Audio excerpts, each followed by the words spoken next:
Right then, now this has dried. It does dry pretty quickly after you've done your first sort of pass, and as you can see, it is looking very faded. Right, I've got a nice example here of the opposite side which hasn't been touched, and you can really see the difference in how the paint work has now faded to like a lighter faded version, nicely sort of weathered.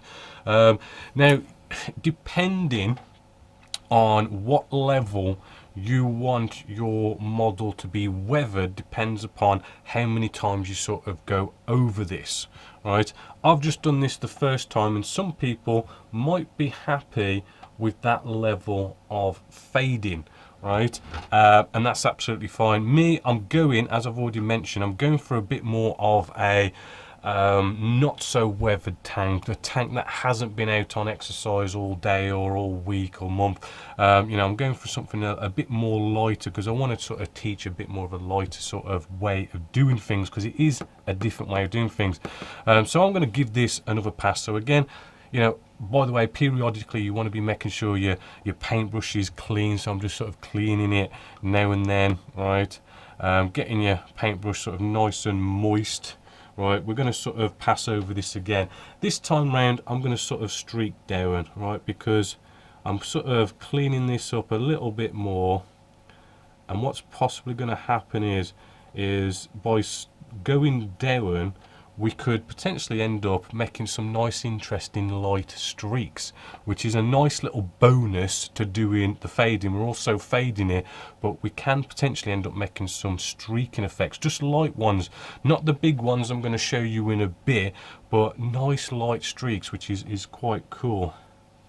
Right, so I'm not just going across in one sort of pass. I am, you know, cleaning off my paintbrush, and then I'm passing over another bit, right, because we don't want to sort of spread the paint, a dirty paintbrush, across all these areas. Right, and hopefully after this one I'll have something a little bit more of what I'm particularly after. So just finish this off. Right, so this is probably going to be a subtle sort of technique, and it's probably going to be a bit hard to see on camera now that I've done a second pass, but maybe if I just quickly, oh, my airbrush compressor's not on, there you go, I've just put the compressor on and just dried this off quickly. Now hopefully what you can see now by comparing the two is that we do have this nice sort of lightly faded, it's not like everywhere is just faded, but like sort of just generally you've got these sort of patches of blended in sort of bits of faded paintwork. You can sort of notice it quite a bit with the black areas. Didn't end up getting any streaks, but you're probably, I don't know how well you can see, but like where the bolts are, where we added the blue, you can just see this nice, maybe very slightly, just little bits of dark sort of blue in these areas. I mean, that's probably a little bit of a mistake there, we'll just rub that up, but you do sort of see that little bit of blue on the bolts, and hopefully you can see it on camera, but it kind of gives it that nice bit of depth to it. So at this stage now I like to sort of, you know, just kind of do these final touches where you might have sort of like some of it run on the underside, so I like to just run along these leading edges and just clear up any sort of potential runs. Check the top as well, we might have some runs along here. We got a little bit just there, and it's just tidying up some sort of like little blotches or stuff that might have got away from you, and just making sure there's no sort of really strong blobs or anything like that, and just tidy up little tiny bits, and basically that's done. And again, it's another one of these light techniques, just like the filter. The filter does this almost not quite noticeable but nice little weathering technique. The fading does that as well, although you can have it as intense as you want it to be, and it just all builds up to a bigger picture. Now because this is all over the model, I will again come out with a nice bit of gloss, do a quick sort of light misty coat followed by a little light coat, just to sort of seal this all in, because as I say, the fading is literally all over the model, just like the filter, and it can sort of get all kind of mushy if we kind of go on to the next technique going on top of this fading. So I'm going to do that, and then that will be fading. Just as a quick final one on fading, you know, what I've shown you here and how to do it is basically the same as using the oils as well. You basically apply it in the same way, you clean it up in the same way and feather it in and whatnot exactly the same way. You're just using something like odorless turpentine instead of water, but it's sort of up to you what kind of product you like to use. Overall, actually, I mean, this is the first time I've been using these pencils, and interestingly, although they're water based, they do seem to be working a lot like oil paints, which is quite strange but quite cool at the same time, because you haven't got to mess about with things like odorless thinners and that kind of stuff. As well as, do you know what, I do know there's been a few of you who have emailed me about people who like to use enamel paints. You know, there's still a lot of you guys out there who like to use enamel based paints, right? So when you come along and use things like Ammo and AK, which are enamel based weathering products, the problem is you start doing your weathering with enamel based weathering products on top of your enamel based paints, right? They mix and you end up smudging all your paint work and it messes everything up. Whereas most of us do use acrylic paints like I've used here to paint my model.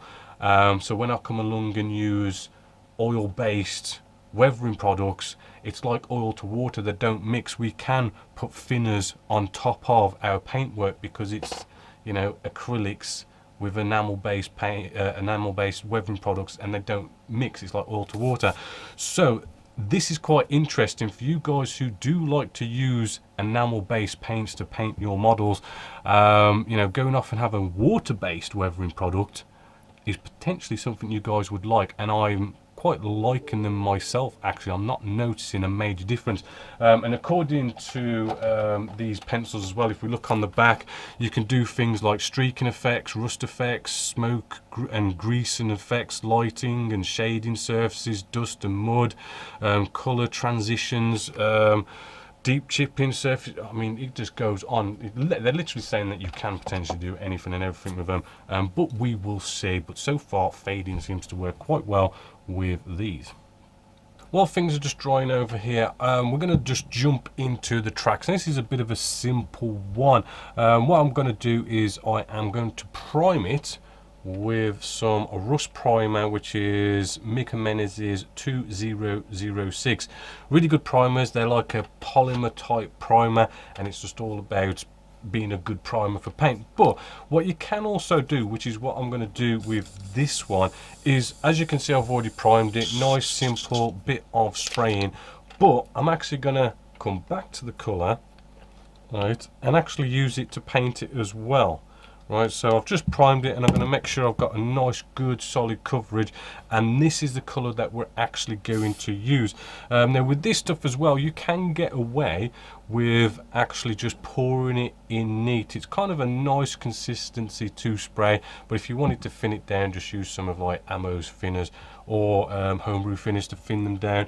And you just want to make sure that you come in from all the angles just to spray this up, and we're going to use this colour throughout, right? And we're probably going to sort of kind of representing that, you know, the tracks are metal, but we're going to put the rust down first to really sort of embed the rust all the way into it, and then we're going to put a bit of metal on top, which I'll show you in a bit. But I'm just going to get these all nicely. I've already primed it. Now I'm going to get the nice base colour on it. No need to go off and do any sort of fancy spraying with this kind of stuff, right, because the weathering is going to give it character. Now we have our tracks all sort of nicely primed and a very sort of dark rusty colour, but I want to bring the rusty colour out a bit. We've got this weathering wash, which is the rust colour. This is by Flurry Models. Very sort of red, right? I mean, if we dip into here, right, you can sort of see how red this is coming as we paint this on. Might be a little bit too in your face, too much of a bright red rusty colour, but it's one of these things. This is sort of like the start of all our rusting, and what's going to happen is, you know, as we work our way through the pigments, the mud effects, the weathering and all these kind of things, this red's going to be knocked back and sort of made a bit darker and not so in your face. At the moment it's a bit too intense, but later on it's going to probably be just right. Now this is basically sort of pigments, water and washing up liquid inside here. It's basically a sludge wash, right? You know, so this is something that we can just slap on, right, and we'll just tidy it up a little bit later. We don't need too much because it's just a bit of a base colour, but it'll just sort of flow into all the nooks and crannies, make sort of flat surface areas kind of be a bit of this brown primer that we put down, and it just kind of sort of mixes up the, it doesn't make our rust base look so flat, right? So we're just going to apply this. One coat should do it all over, and just let that dry. Also, as just like a quick one, to help this sort of dry a bit quicker, we can actually get the airbrush out and blow on this, right? Not only that is, if you sort of, if we try and get you in sort of nice and close, you'll see that there is, let's find a clean bit of the kitchen paper towel, there is quite a bit of, get you on camera, quite a bit of it sort of all in the nooks and crannies, and we don't really need it all in there, and we don't want to let it dry in there and start stiffening up the tracks so that we can't move them.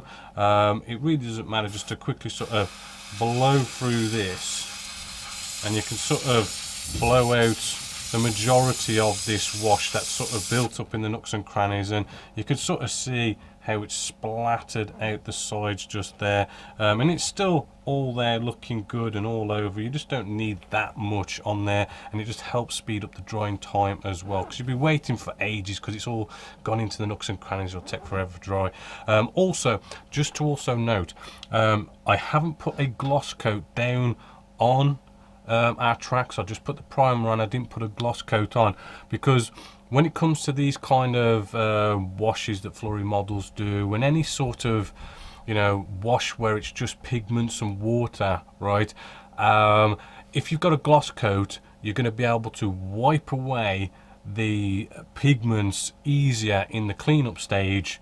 But if you've left your paintwork matte, right, a matte surface is a bit of a rougher surface, and what it does is it allows the pigments to stick a little bit easier to the surface because it's matte. It sort of grips to the matte surface, and what it does is it just means that you can clean it up a bit, but a lot of the pigments sort of stay behind. It takes a bit more effort to clean it up, but for us, we want it to look nice and grubby and dirty on these tracks, so we don't mind it's sort of not cleaning up perfectly and all nice and you just wipe it all away. We want a lot of that pigment to stay behind. So yes, nice matte surface with this one.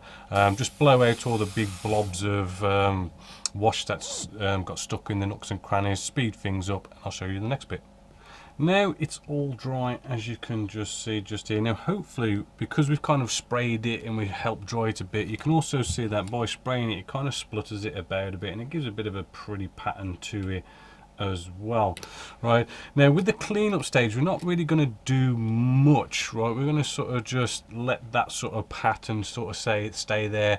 As we're going to put so much on top of it, we're not really going to notice any sort of nasties. But what I want to do, just get out a cotton wool bud, because as the wheels, hopefully if I'll just get one off, right, as the wheels run along here, this area does get like a bit of sort of, you don't really see, if you look at the reference photos, you don't get clumped up bits of mud because the wheels actually kind of like just sort of move it all out the way a little bit. So what I wanted to do, cotton wool bud, a little bit moist, and all we're going to do is just sort of run this along this area just to sort of, you know, clean it up a bit and just sort of represent that we're getting a bit of wear going on in these areas along here. So we're just sort of cleaning that up and just changing that a little bit. Nice little something just to sort of enhance that and sort of show that sort of realism to it.